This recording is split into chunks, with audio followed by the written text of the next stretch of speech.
Welcome to Coach Bennett's podcast, where every run has a purpose, where kindness is hardcore, where this is about running, and this is not about running, where every starting line is a finish line in disguise, where rambling still gets you where you need to be, where pineapple will never ruin your pizza, and the sodas, adult and not adult kind, are always cold, and where there is room on the starting line for everybody. I'm Coach Bennett. Thank you for letting me be a part of your day. Let's get started. Welcome to episode 69 of Coach Bennett's podcast, How to Slow Down Without Slowing Down. What a title, right? I came up with that on my own, out of nowhere. I was thinking about what we were talking about, and suddenly I was like, what's a good title for this? How to not slow down. I was like, no, that's not really it. How to keep things moving. No. I thought, you know what? How about how to slow down without slowing down? And I thought that's maybe the best title so far out of all 69 plus episodes of Coach Bennett's podcast. I don't know, you tell me. I think it's a great line, how to slow down without slowing down. But that's what this is going to be about. Now, you may be asking yourself, and rightly so, what are you talking about? How to slow down without slowing down? All right, you need to slow down. Just pump the brakes, all right? I'm getting to it. We're only like a minute and a half in to this podcast episode, and here you are jumping all over me with the questions. Just slow down. We're going to get there, all right? But first, I want to just give a shout out to that great Canadian, Bryan Adams, for the summer of 69. Here we are, like 40 years later. I think it came out in 1984 or 85, and it is still a straight-up banger. I mean, it is awesome still, and it's been awesome every year since it's come out. And like I said, we're like 40 years in. You put it on now, you can't turn it off. You can't possibly turn it off. And here's the other thing about Bryan Adams, okay? That album has like 5 or 6 gems on it. So if you're listening right now and you have not heard that album, well, I'll put the link in the show notes. And if you're somehow listening thinking, Summer of 69, I've never heard of that, well then I don't even know what to say. I don't even know what to say. Honestly, I would love to know a little bit about your life.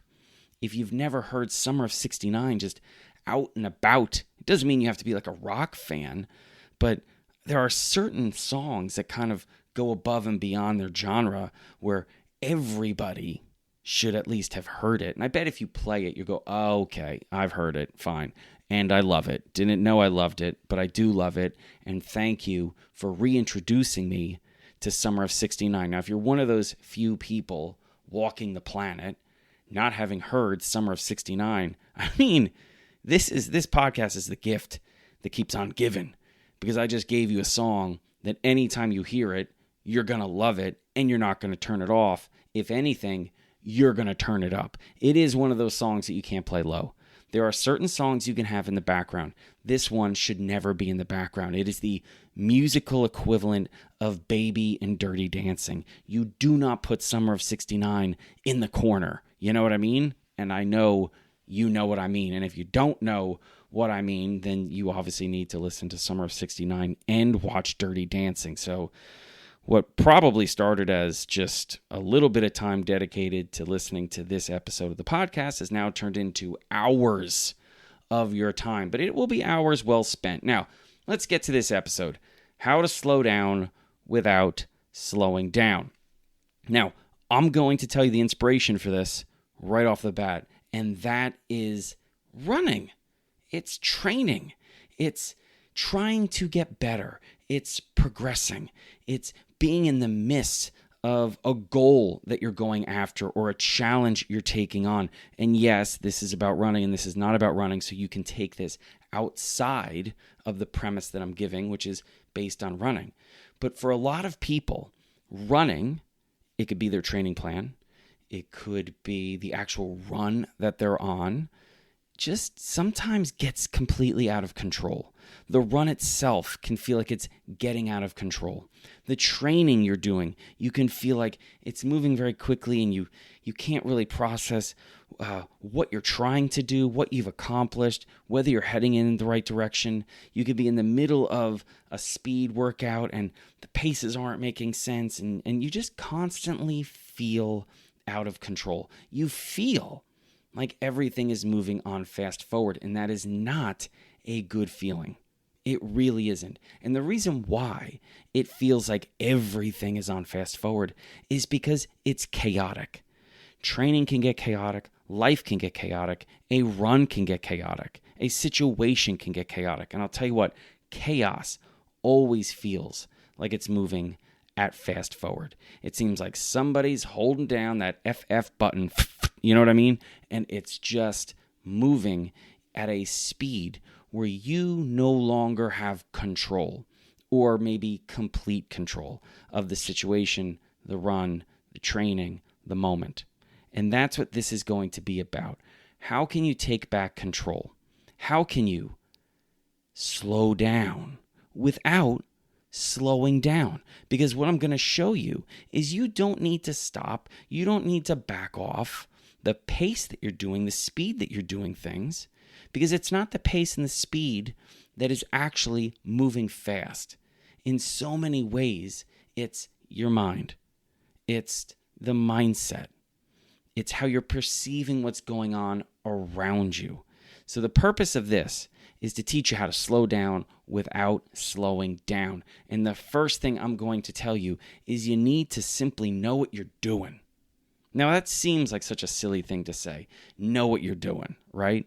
But you really need to know what you're doing. And by that, we're going to go to purpose. We're going to have a couple of P words here, actually, which is kind of fun. I love the fact that we got some P words coming up. Later on, we're going to have a whole bunch of R words. I didn't plan it that way. I just kind of bullet point out what I want to talk about. And next thing you know, it was like PPP. And purpose was the first thing that came up. A lot of times we lose track of what our purpose is. I'm going to give you an example. You have a hard day at work, a busy day at school, a chaotic day at home, and you go for a run. What happens a lot of times is the run feels just as out of control as the work day did, the school day did, your home life does. And as a result, you bring it into the run. And rather than running the run, you run your work day, you run your school day, you run your home life, as opposed to running the run. Now, the cool thing here is if you actually take a moment and think, what is the purpose of what I'm about to do, which is start a run. And we'll just say it's a recovery run, an easy run. What is the purpose of this run? Now, keep in mind, your adrenaline may be going, your brain may be scattered because of all of the things you're trying to process from the fact that, this day has been crazy. But if you can just take a moment, and that's all it is, it's a moment. This isn't one of those things where I'm saying, hey, find 30 minutes in your day. Find less than 30 seconds and just think, what's the purpose of what I'm doing? Well, the purpose is I'm going for a 5K run. It's a recovery run. It's an easy run. Why am I doing that? And there's a host of reasons why you would be doing an easy run. Could be because you're recovering from a hard effort that maybe you did yesterday, maybe with some intervals, or maybe it's another easy recovery type run in anticipation of a hard run tomorrow. Maybe you're doing this easy run because this is your part of the day where you get to be alone. And you get to relax and you get to experience nature or be outside. Okay? It could be your chance that you get to leave work or leave school and you're in the gym and you get to put your headphones on, listen to some good music, and just move. But just going back to what is the purpose is going to slow things down. It's going to crystallize what you're meant to be doing. It's going to bring clarity to the situation, and that's a big deal considering the situation you're coming from lacked clarity. It was chaotic. It was on fast forward. It was stressful. It was full of anxiety. Maybe you were frustrated or confused. Now you're taking 30 seconds or less to just remind yourself, what is the purpose of what I'm about to do? I'm going on an easy run, a recovery run. Okay, it should feel nice and easy when we start. I should be happy and proud and joyful that I just crossed a starting line, because it's not easy to do. And on the other side of this starting line is something that should make me feel better, stronger, more confident. So maybe I'm dragging a little bit. Maybe I am frustrated and confused. Okay, I'm bringing that with me on the run, but I'm not going to allow it to dictate the run. I'm not going to allow the run to become a frustrated, confused, or anxious run, because the purpose of this run, none of those things. It's the opposite of those things. So just starting with the purpose, I'll tell you what, if there's, two things, and I've told you what the most important question that a coach can ask an athlete is, and that's, how are you doing? The other one that I wish everyone just asked them is, why am I going on this run? What is the purpose of this run? What am I trying to accomplish with this run? If every athlete just had those two questions asked of them before they started a run, the amount of runs that would be saved from being disasters or looked at the wrong way, looked at as failures, or the amount of poor decision making that we would be able to stop before those poor decisions were made would be astronomical in the numbers. We would have so many people running better runs just by asking themselves, how am I doing? And what's the purpose of this run? So if you can do that, I'm telling you, you're automatically going to slow things down. You're automatically going to be slowing things down. Then, once you figure out what the purpose of the run is, there is a process to these runs. If you think about it, you ease into it, right? Very low pressure situation at the start of a run. Doesn't matter how good or poorly you feel, like the process is the same. You start really, really easy. It is a low pressure situation to start a run. It should be, I guess I should say, a low pressure situation to start the run. The easiest and, easiest in terms of effort and the most relaxed part of your run should be the beginning. I'm not saying it's going to feel great. We've already covered that. You might feel sluggish. You might feel tired. But the point is, you're not making it worse. You're not making it harder by pushing the effort or running fast. That's not what happens at the beginning of a run. So when you go through the process, what's going to happen is you're going to be focusing on something different, okay? A little bit removed from what you're coming from, this chaotic situation, okay? The frustration, the confusion, all of those things is going to suddenly take a back seat because you're thinking like a coach and an athlete at the same time. What is the process I need to go through on this run? Be relaxed, ease into the run, focus on my breathing, make sure my form is good, stay positive, be a good teammate to myself. That process is really healthy. It's a super healthy experience to go through at the beginning of every single run, that process. So it starts with purpose, then you go with process, then you allow progression. You allow a progression in your run. That means there may be some adjustments. Because remember, we're just talking about a 5K recovery run. It starts out very easy. It's the slowest running of your running, which is why it's smart, because this is the process that we're going through so we can progress throughout the run. And then as you ease into the run, as you suddenly adjust from not running to running, what happens? Your breathing starts to get a little bit better. That sluggishness tends to go away.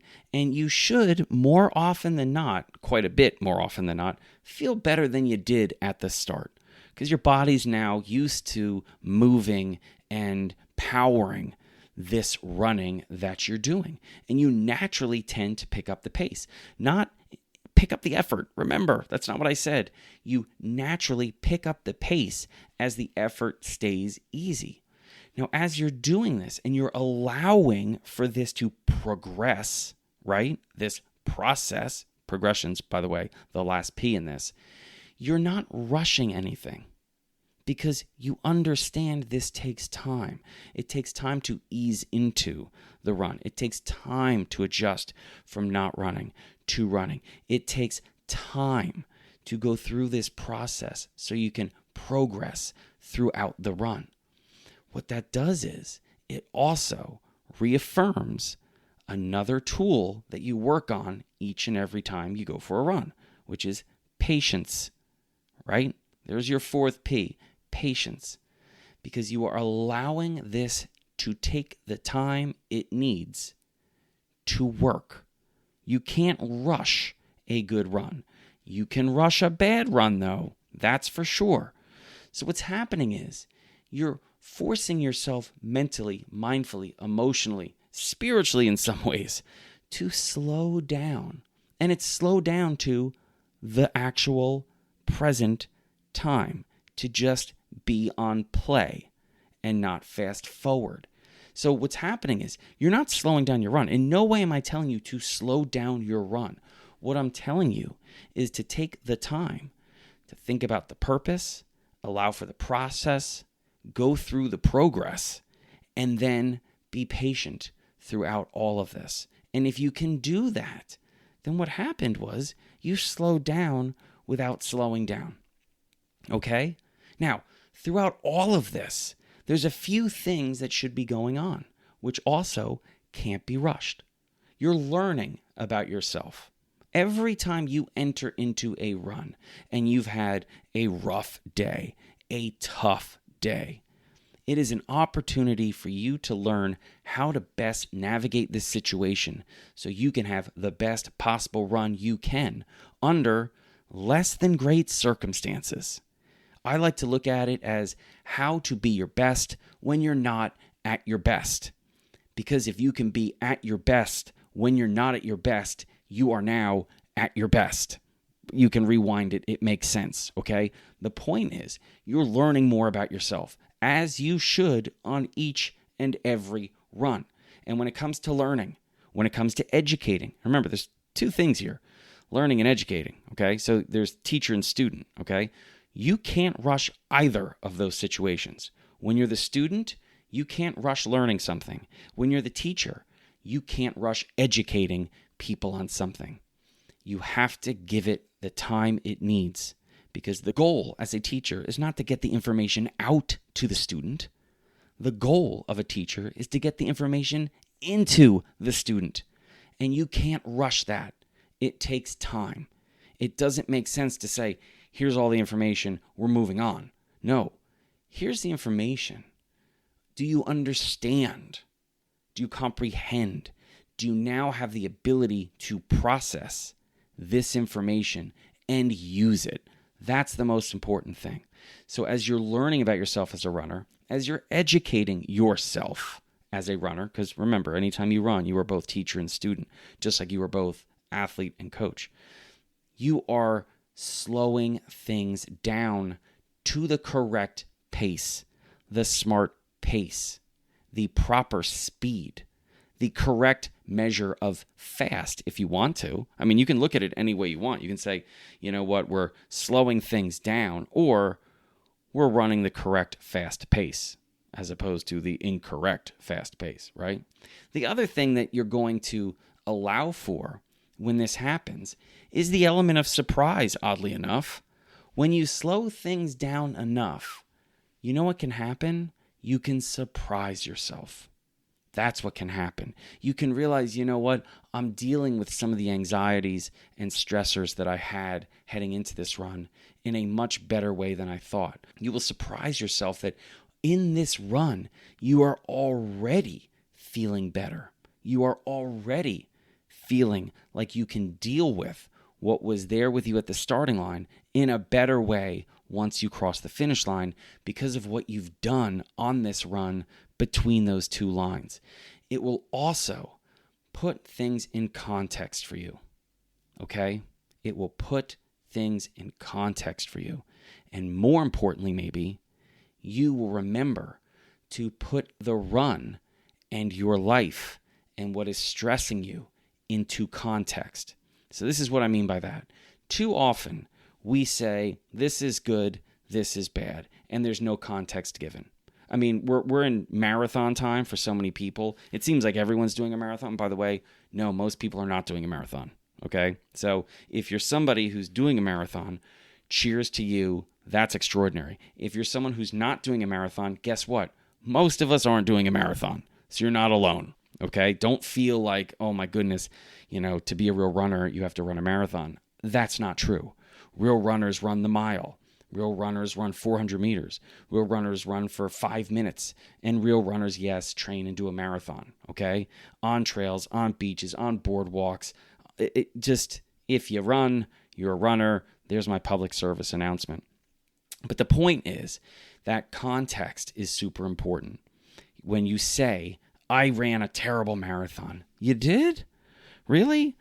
Because I was looking at some of the results, and the thing that stood out the most actually wasn't the times, it was the temperature. It was 80 degrees, or it was 30 degrees and it was sleeting, or, you're comparing your marathon this past weekend to the marathon you did last year, but this one you just did was really hilly and very hard, and the one you did a year ago was pancake flat, okay? So you can measure efforts between the two, and you can measure strategy and how focused you were, and you can compare those pretty well, I think. But you can't compare the times of the two because the two courses are not the same.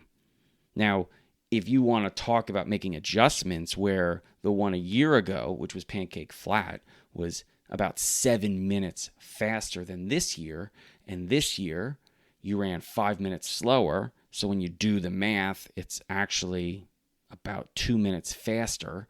Fine, we can do that, but there's going to have to be adjustments, and those adjustments are based on the context of the situation. Just like when you're going for a run, all right? If you go for a run after a very hard day where everything feels like it's on fast forward, and over the course of the run, you were able to get things down to play, the normal mode, the right pace, the correct speed, the smart way to run, well, that's a great run. That's amazing. Now, you may want to worry about the metrics, but what I'd like to talk about is how you took what would have been a really high likelihood of a terrible run. All right, let's be honest. As you head into a run where you're frustrated, confused, angry, all of those things, or one of those things, the likelihood of the run not working out skyrockets because most athletes won't ask themselves, how are you doing? And what's the purpose of the run? They won't allow for the process and the progression of the run. They won't be patient. They won't give context to the situation on the starting line with the athlete about to do the run. And as a result, without the context, they're able to say, it's good, it's bad, based on nothing. Nothing other than, I don't like how this run went, based on a few numbers that only represent how far, how fast, and how long the run was. They don't bring in anything else. Remember, how you're feeling on the starting line, what you're going through during the day, is just as important as the weather. And I'll tell you what, if you ran into a 30-mile-an-hour wind for the entire run, I don't think you'd beat yourself up about the pace. Well, guess what? There are emotional winds out there, my people. You know what I'm talking about? There are mental winds that hit us straight on in the face. There are winds that come from our life and work and school that head straight at us. And if you're not bringing that into the conversation and gathering the context from that when you're trying to figure out how successful a run was, well, then you're not being a great coach. You're not being a great teammate to yourself, okay? So let's just talk about a few more things. Here's another thing that I probably should have thrown in there and at the beginning when I was saying that you need to ask yourself those questions. How are you doing and what's the purpose of the run? So this would have made more sense early on, but it just sometimes I feel like a good part of coaching and teaching is stating the obvious because we're very tough on ourselves when we are students and when we are athletes, and the obvious oftentimes actually saves us from being a bad teammate to ourselves or a terrible friend to ourselves. So what I want to just throw in here is when you're asking yourself those questions, what's the purpose of the run? How am I feeling? Don't be a liar. Don't lie. Don't do that. Liars suck. Liars can't be trusted, and liars never reach their potential. And why would you ever lie to yourself? I don't get it. It is such an extreme form of self-sabotage. If you don't feel great, If you're struggling, don't lie about it, especially to a coach, whether that coach is you or that coach is someone else. Remember, the coach's job is to serve the athlete, okay, in their goal, their hopes, their journey, their adventure to get better. And in order to do that, we need to put together a framework, a practice, a training program, a run, a workout that's best suited for the athlete. Why would you ever tell the coach you're something you're not? And I'll give you an example, because the pendulum swings both ways. If you felt great and it's time to do a workout, okay, you're heading to the track, your coach says, "All right, we got a good workout today. How are you feeling?" And you're rested, everything's been going great. Would you tell the coach you feel terrible? Would you tell the coach you feel miserable, sluggish, tired? No, of course not.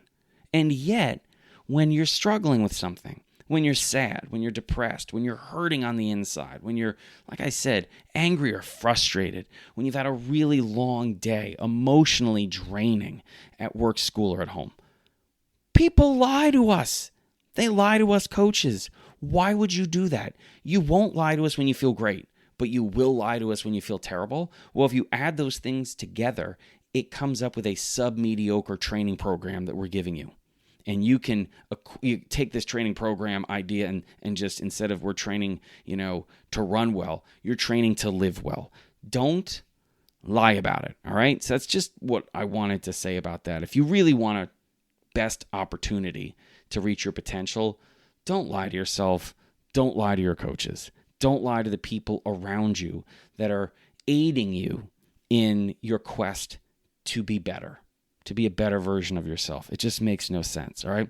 All right, I'm going to give you a whole host of R's here. That's right, R's. Somewhere there's a pirate that's really excited right now. I'm mad at myself for that joke. That's just, I should really edit that out, but I'm not going to, because for better or for worse, this is what you got, Anyway, all right, the R's. Here are some things that will help you slow things down without slowing down, all right? So, take some notes or remember this part of the podcast, because this is super beneficial for you, all right? Recovery. Recovery helps slow things down without slowing you down. The opposite happens when you are not recovered, when you are overly fatigued, when you are too tired, because sometimes you're supposed to be tired, but when you're too tired, everything feels fast. Everything. Not just physically fast, emotionally fast, mindfully fast. If you've ever done a workout when you're overtired, everything seems just a bit out of control, which is why you need to tell your coaches when you're overly fatigued or overly tired, because we don't want you out of control. We don't. We really don't. Well, maybe there's some coaches that do, but they're terrible. Now, the other thing that happens when you are recovering, okay, this is why I love when people say things like, sleep is for the weak, and, no pain, no gain. And if you're not running hard, you're not running hard enough, because it's so stupid that it makes me sound smarter maybe than I am, because there are people out there saying stuff that's so dumb that my stuff that's probably not that smart seems so much smarter. You know what I mean? I'm like freaking Gandalf compared to these people.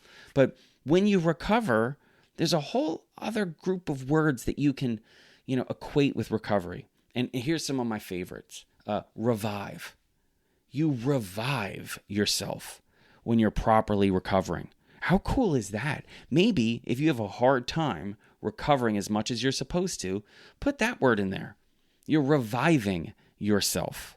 Because what that's really telling you is that you need to be revived. Like, you're not at 100%. And after hard workouts, and guess what? Sometimes the workout I'm talking about is not on the track or on the trails. It is in the classroom.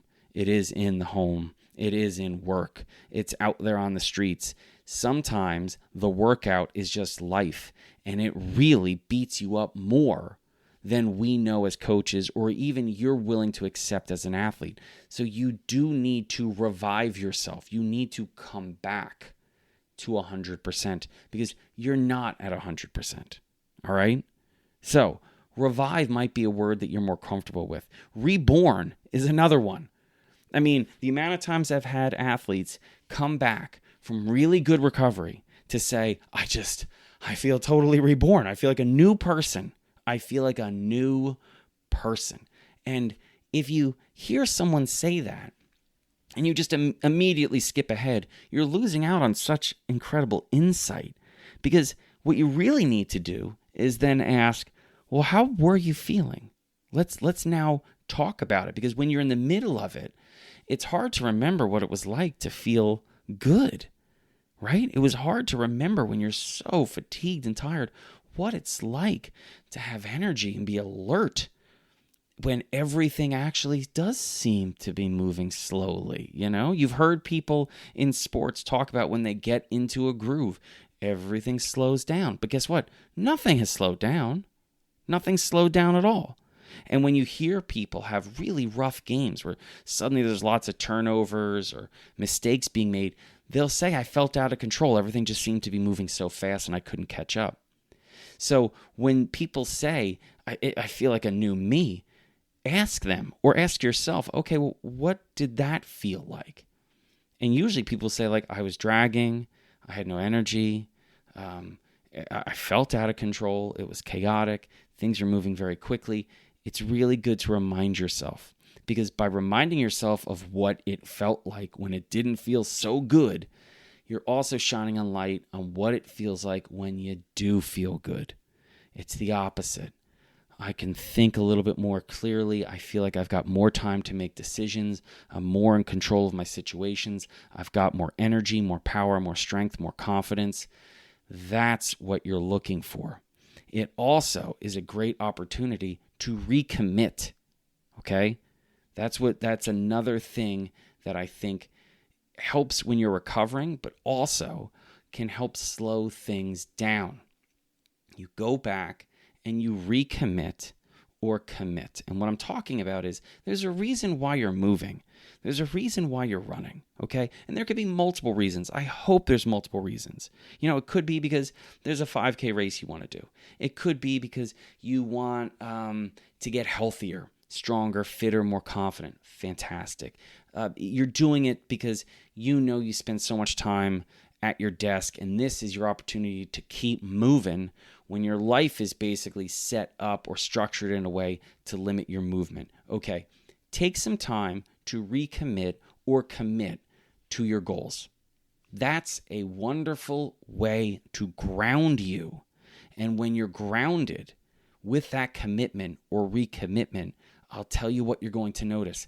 Things tend to slow down, seemingly slow down, because you have a clearer view of what you're trying to do. Sometimes the reason why things seem out of control is because you've lost the story. You're not quite sure why you're doing what you're doing. You've lost the purpose, the theme. So by committing, recommitting, really all that means, by the way, is to pledge oneself. That's what commit means, to pledge oneself. It's a simple exercise. It's a really simple exercise, but it takes away a lot of the noise. And I'll tell you what, sometimes loud noise, like literally and figuratively, are all it takes to make everything seem like it's moving really, really fast. If you don't believe me, go somewhere where there's lots of noise. New York City, okay? Walking down the street, it's very loud. It can seem like everything and everyone is moving really fast, but they're not really. I tend to walk slower when I'm in New York City than I do just about anywhere else, but it sure feels like I'm walking a lot faster, and that's because it's noisy, literally and figuratively. There's so many lights, there's so many people, there's so many noises. It's just chaotic is the word I keep coming back to, and it seems like everything is moving fast. So what I tend to do is just go back to what I'm trying to do. I'm trying to walk from here to there and enjoy the fact that I'm in New York City. That's what I'm going to commit myself to. That's my purpose. And when I do that, suddenly everything seems to slow down. Now, it's still just as noisy, but it seems a little bit quieter. It's just as crowded, but it seems like I've got enough room to do what I need to do. Everything tends to slow down if I just come back to what I'm committing myself to do, what I'm pledging myself to do. And in a way, that recommitment, it serves as like a reset button, really, And again, some people like that term, reset. You gamers probably do. But another great word or, synonym would be refresh. It kind of refreshes the situation. It gives me an opportunity to say, let's start over here, okay? Which, by the way, you can do on your runs. You can stop a run, and if you want, like fully press stop, end the run, take a minute, and start a new run. From a fitness point of view, stopping for like 30, 45 seconds, it's going to have imperceptible amount of implications on your fitness gains, to the point of it's going to have no issue with your fitness gains. You're going to get those fitness gains, but it does serve as an opportunity to refresh what's going on. I've done that during crappy runs or runs where I feel like I'm out of control. I will just stop and reset and refresh, and then I do a new run. Now, from a physiological standpoint, it's the same run. But from a psychological standpoint, it's a brand new run, baby. And sometimes that's all that matters. And as a result, this second run, this new run, feels a lot more in control, less chaotic, not on fast forward. Isn't that amazing? So my point is, sometimes it's just resetting, refreshing, and really what you're doing is retrying, which I think is always noble. I'm going to try again. This first opportunity, this first attempt at the run didn't work. All right, let's refresh, let's retry, and let's remember to celebrate ourselves for doing that. Let's remember to celebrate the fact that we retried. We're refreshing, we're resetting, we've recommitted, we feel reborn, revitalized, and we're recovering. These are all of these things that will help you slow down without slowing down. Now, I'm going to give you something else to do, which is a little bit different. So if we're going to change this into like a different chapter here, because it's going to be like a jarring change to what I've been talking about. Another way to slow down without slowing down is to run fast.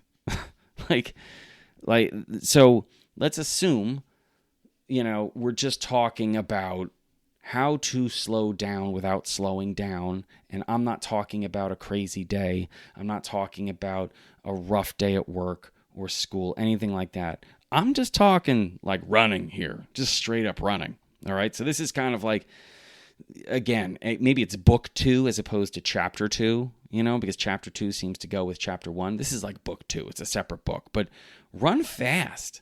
Okay, this is a sneaky way. If you want to learn how to slow things down without slowing things down, run fast. Because this is the thing. If you're working on your speed, okay, ideally, what happens?